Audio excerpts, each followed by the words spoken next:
Hello दोस्तों, मैं राजकुमार और आप देख रहे हैं YouTube channel learn with me. दोस्तों, मैं पिछले वीडियो में पार्ट्स ऑफ स्पीच के बारे में डिस्क्रिप्शन दिया था। उस पार्ट्स ऑफ स्पीच के 8 सेक्शंस या क्लासेस को सिर्फ अंकित कर दिया था, लेकिन आज पार्ट्स ऑफ स्पीच के सेकेंड पार्ट में पार्ट्स ऑफ स्पीच के अंतर्गत आने वाले 8 सेक्शंस के विषय में ब्रीफली डिस्क्राइब करूंगा।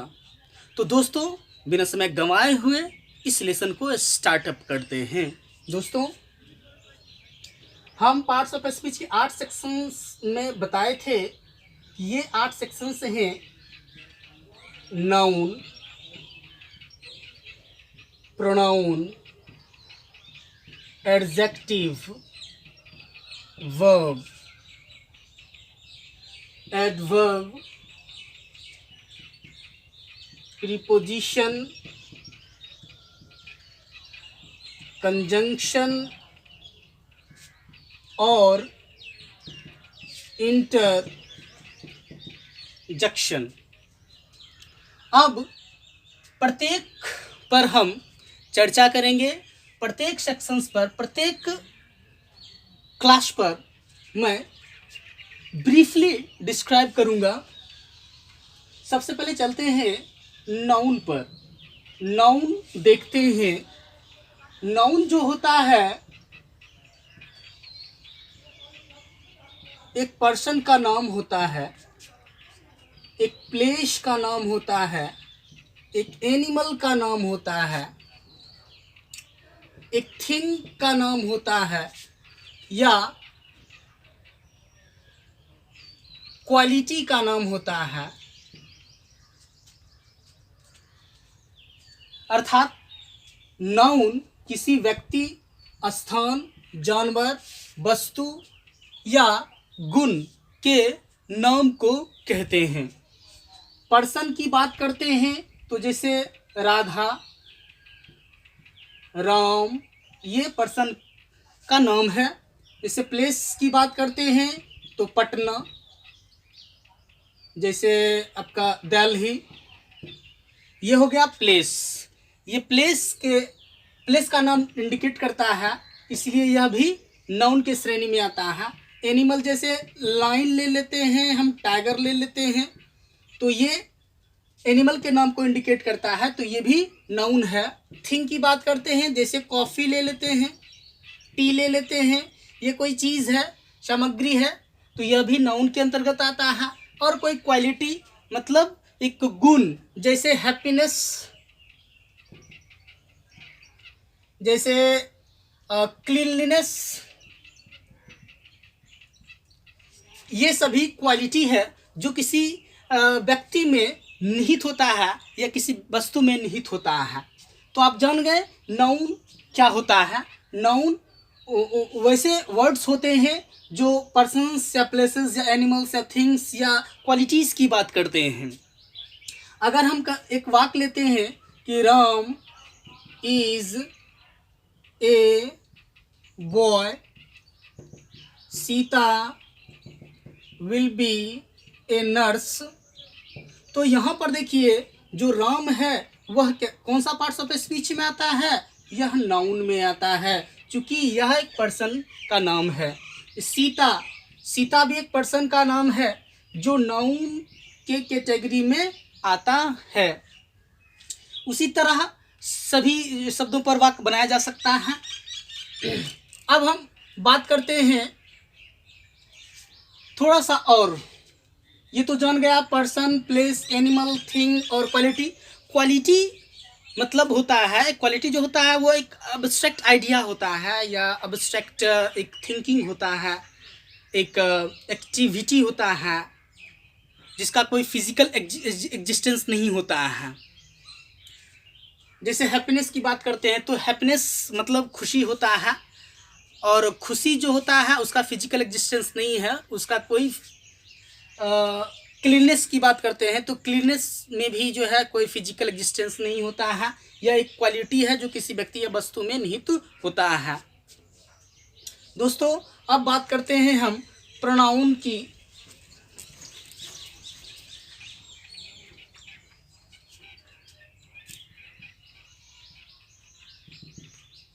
प्रोनाउन जो है पहले देख लेते हैं। प्रो मीन्स होता है इंस्टेड ऑफ, मतलब के बदले में, के बदले में, अर्थात नाउन, नाउन के बदले में, यानी वैसा शब्द जो नाउन के बदले में आता है उसको हम लोग प्रोनाउन कहते हैं। अर्थात it is a word used instead of a noun और नाउन इक्विवेलेंट, इक्विवेलेंट, अर्थात प्रोनाउन जो होता है वह नाउन या नाउन के समतुल्य शब्द के बदले में प्रयुक्त होता है। जैसे अगर हम कहते हैं ही, सी, इट, दे या वी अगर कहते हैं तो हम प्रोनाउन की बात करते हैं। जैसे अगर हम कहें कि Ram is a boy, he is smart,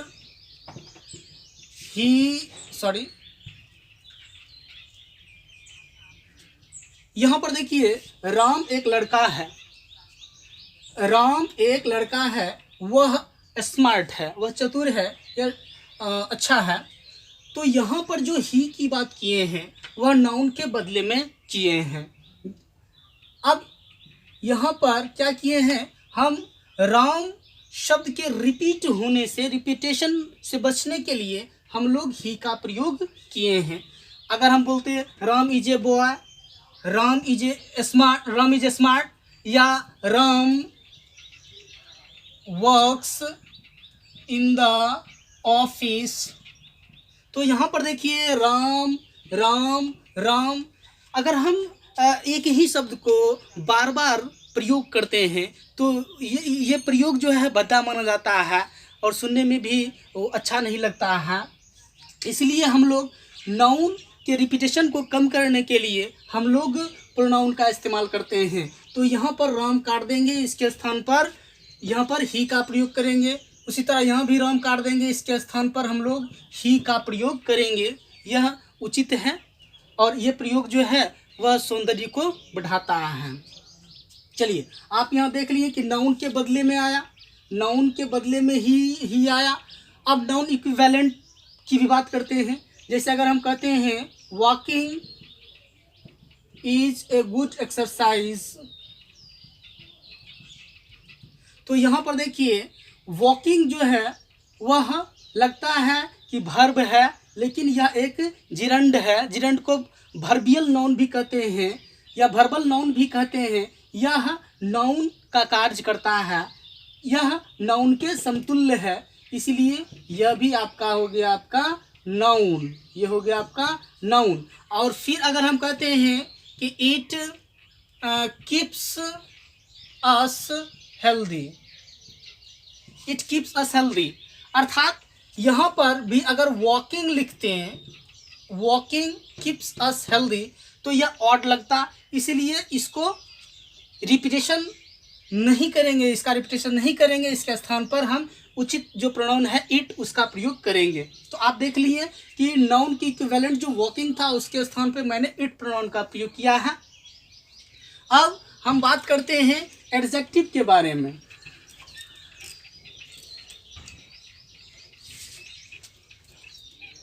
adjective, adjective जो है वैसा वर्ड होता है, it is a word, adjective हम यूं भी कह सकते हैं कि एक क्वालिफायर होता है। It is a qualifier, qualifier किसका होता है, ऑफ अ नाउन और प्रोनाउन। यह क्वालिफायर होता है, क्वालिफायर मतलब होता है विशेषता बतलाने वाला, यानी एडजेक्टिव जो होता है वो विशेषता बताता है किसका, नाउन का और प्रोनाउन का। उदाहरण के तौर पर हम कह सकते हैं he is a good boy, good boy. यहाँ पर देखिए नाउन है, ये नाउन है, नाउन की विशेषता बता रहा है गुड, लड़का अच्छा है। तो यहाँ पर लड़का का विशेषता जो है बता रहा है अच्छाई, यानी गुड, यानी he is a good boy, यानी बॉय का विशेषता बता रहा है कि यह गुड है। तो यहाँ पर नाउन की विशेषता बताने वाला शब्द गुड है, इसलिए यह एक एडजेक्टिव हुआ। अगर हम कहते हैं he is a well known writer, वह एक जाने माने राइटर है, लेखक है, तो यहाँ पर राइटर क्या हो गया, नाउन, और नाउन का विशेषता बता रहा है यहाँ पर वेल नोन, जाने माने, तो यह हो गया आपका एडजेक्टिव। तो यहाँ पर देखिए कि नाउन की विशेषता बताता है। अब प्रोनाउन की भी विशेषता बताता है। जैसे अगर कहते हैं he is smart and handsome, तो यहाँ पर ही का विशेषता बता रहा है स्मार्ट और हैंडसम दोनों। तो स्मार्ट भी और हैंडसम भी ये दोनों एडजेक्टिव है, क्योंकि वह बता रहा है वह कैसा है, तो वह स्मार्ट है और हैंडसम है। तो ये हो गया आपका एडजेक्टिव। अब चलते हैं वर्ब की ओर। वर्ब जो होता है वह एक्शन को बताता है और स्टेट को बताता है। इट इज ए वर्ड, या हम कह सकते हैं इट एक्सप्रेसेज एन एक्शन और state of the subject. Verb जो होता है वह एक्शन को बताता है और स्टेट को बताता है। किसका, तो ये सब्जेक्ट का। जैसे अगर हम बात करते हैं he is writing a letter, वह एक पत्र लिख रहा है, इसका मतलब वह काम कर रहा है पत्र लिखने का, तो ये हो गया आपका एक्शन, ये हो गया आपका एक्शन, और ये हो गया आपका वर्ब। ऐसे ये भी ऑक्सिलरी वर्ब है। अब देखिए स्टेट की बात करते हैं, तो ही इज इल, एक छोटा सा वाक्य है, ही इज इल, वह इल है, बीमार है। तो यहाँ पर जो इज देख रहे हैं यह ही के स्टेट के बारे में, अवस्था के विषय में बात कर रहा है, इसलिए इज भी यहाँ पर क्या होगा, वर्ब होगा। तो अब चलिए एडवर्ब को देखते हैं हम, संक्षिप्त रूप से देखना ही है। एडवर्ब जो होता है वह एक वर्ब की विशेषता बताता है, एडजेक्टिव की विशेषता बताता है, अनदर एडवर्ब की विशेषता बताता है, और प्रीपोजिशन का भी विशेषता बताता है। तो हम कह सकते हैं यह एक क्वालिफायर होता है। जब भी विशेषता बताता है तो वह जो सेक्शन है वह क्वालिफायर कहलाएगा। तो it is a qualifier like an adjective, it is a qualifier of a verb, an adjective, another adverb और preposition।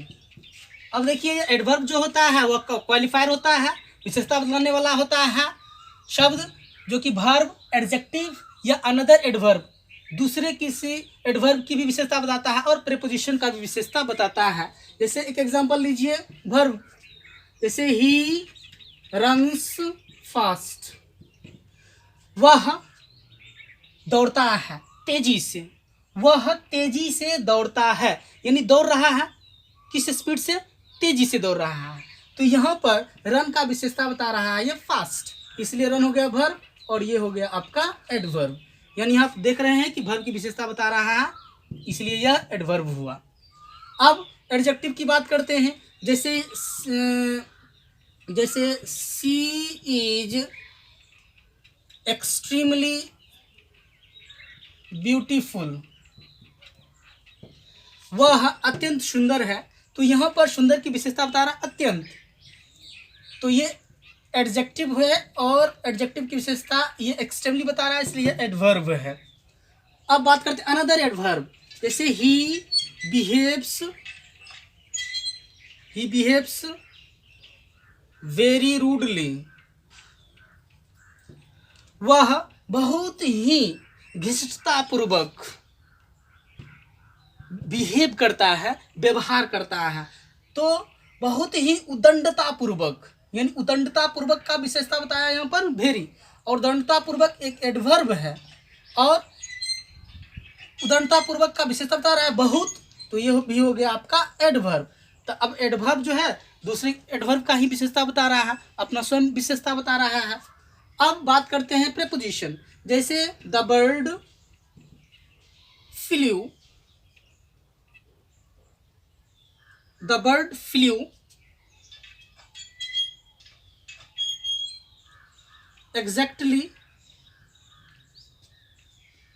exactly over my head। Bird जो है, पक्षी जो है, वह मेरे सिर के एग्जैक्टली ऊपर से गुजरा। तो यहाँ पर ओवर क्या है, प्रीपोजिशन है, और प्रीपोजिशन का विशेषता बता रहा है एग्जैक्टली, तो यह हो गया आपका एडवर्ब। तो ये आपका एडवर्ब था।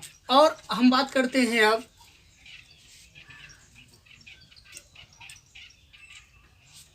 हम बात करते हैं प्रीपोजिशन का। प्रीपोजिशन जो है वह वैसा शब्द होता है जो नाउन या प्रोनाउन के पहले आकर के अपना रिलेशन जो है वाक्य में आने वाले अन्य शब्दों से कराता है। तो हम परिभाषा के तौर पर कर सकते हैं, it is a word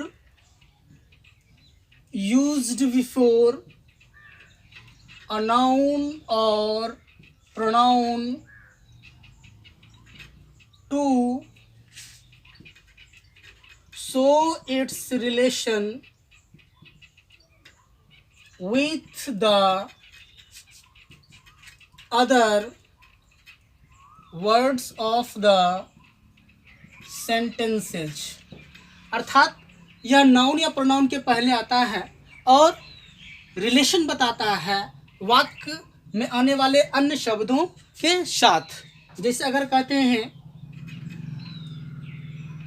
There is a book on the box, तो यहाँ पर ये क्या है, नाउन है।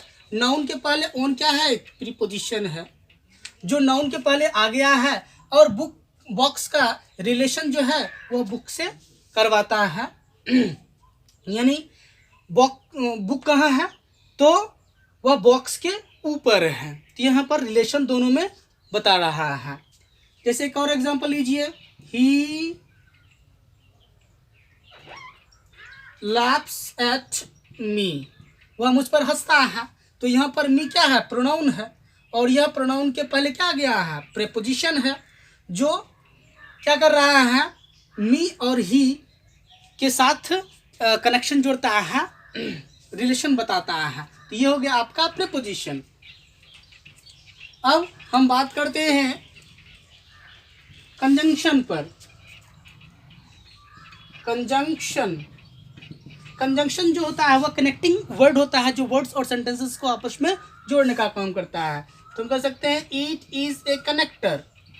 ये क्या होता है, कनेक्टर होता है। किसका होता है, तो ऑफ वर्ड्स और सेंटेंसेस। यह क्या करता है, वह शब्दों और वाक्यों को जोड़ता है। जैसे अगर एग्जाम्पल के तौर पर लें, जैसे God made the country and man made the town. यानी गॉड ने विलेजेस को बनाया है, यानी गांव को बनाया है, और आदमी जो होता है, मनुष्य जो है, वह शहर का निर्माण किया है। तो यहाँ पर देखिए, एक वाक्य ये हो गया, एक वाक्य ये हो गया। वाक्यों को जोड़ने के लिए एंड जो है ये कनेक्टर है। तो ये सेंटेंसेस को जोड़ा। अगर हम कहते हैं Ram and Shyam are friends, तो यहाँ पर राम और श्याम ये दो शब्द अलग अलग है। ये दोनों शब्दों को जोड़ने के लिए हम लोग एंड कनेक्टर का प्रयोग किए हैं। तो ये कनेक्टर क्या कहलाता है, कंजंक्शन। तो ये जैसे एक और एग्जांपल लेते हैं, जैसे she is beautiful but her sister is ugly, she is beautiful but her sister is ugly. तो यहाँ पर देखिए ये दो वाक्य हैं और दोनों के बीच बट का प्रयोग किया गया है, यह कनेक्टर है। ऐसे ये एडवर्जेटिव कंजंक्शन है, कंट्रास्ट बताता है दो सेंटेंसेस के बीच में। तो ये हो गया आपका कंजंक्शन। और अब बात करते हैं जो मेरा लास्ट सेक्शन है इंटरजेक्शन का, उस पर। इंटरजेक्शन जो होता है वह हमारे इंटरनल फीलिंग्स की अभिव्यक्ति होता है। जैसे हम कह सकते हैं इट इज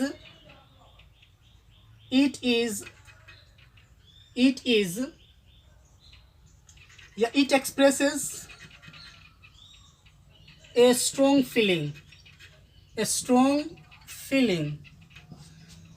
यानी हमारे मस्तिष्क में उपजी हुई विचारधारा को अकस्मात अभिव्यक्त करने की जो शब्द होता है या एक्सप्रेशन होता है, उसी को हम लोग इंटरजेक्शन कहते हैं। जैसे ये जो स्ट्रॉन्ग फीलिंग होता है, या तो जॉय के दरमियान या सोरो के दरमियान निकलता है, या एंगर के दरमियान निकलता है, या सरप्राइज के दरमियान निकलता है, या प्रेज या अप्लाउस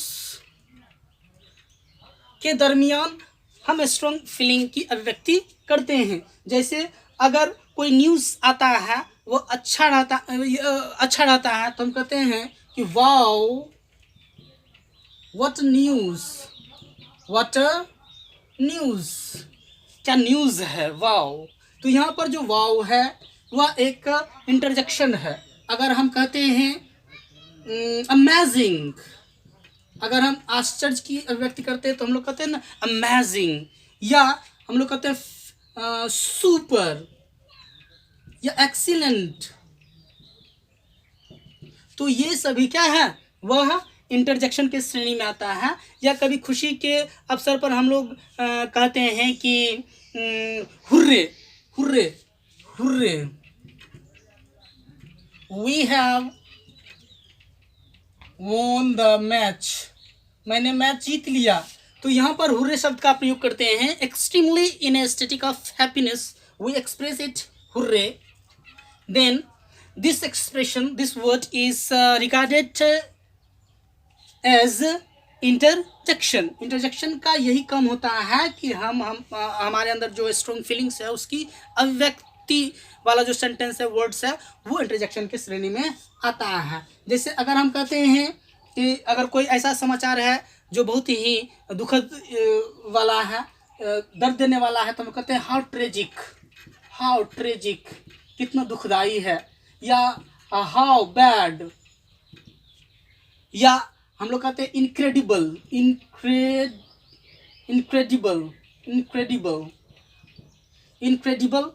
अविश्वसनीय, या हम लोग कहते हैं अनबिलीवेबल, ये सब सरप्राइज की अभिव्यक्ति है। तो ये जो हम वर्ड्स निकालते हैं बिना सोचे हुए समझे हुए, अगर कोई जैसे मान चले कि हम किसी चीज़ को देखते हैं, अभी तो ग्रीष्म बसंत ऋतु है, बसंत ऋतु में अगर हम उपवन की ओर बढ़ते हैं तो वहाँ पर देखते हैं कि पूरा जो झुरमुट है या उपवन है वो सजा हुआ है मंजरों से। तो वहाँ पर जाकर के हम कहेंगे व्हाट अ नेचुरल सीनरी। तो यहाँ पर आश्चर्य व्यक्त कर रहे हैं, लेकिन आश्चर्य व्यक्त कर रहे हैं, एक्सप्रेशन क्या है, कंजंक्शन, इंटरजेक्शन है। जैसे व्हाट अ वाओ भी जोड़ देते हैं, wow what a natural scenery. तो ये सभी जो है वह इंटरजेक्शन का उदाहरण है। तो ये रहा आपका पार्ट्स ऑफ स्पीच का सेकेंड पार्ट, जिसमें मैंने इन ब्रीफ सभी पार्ट्स ऑफ स्पीच के सेक्शन को बताया है। और आगे मैं बताऊंगा नाउन के बारे में, नाउन के बारे में बताऊंगा, और नाउन की जितने भी काइंड्स है उसके विषय में मैं बताऊंगा। तो मेरे साथ बने रहें। आज तक के लिए बस इतना ही, मैं आपसे इजाज़त लेता हूं। धन्यवाद। They would not have killed you to get your rings of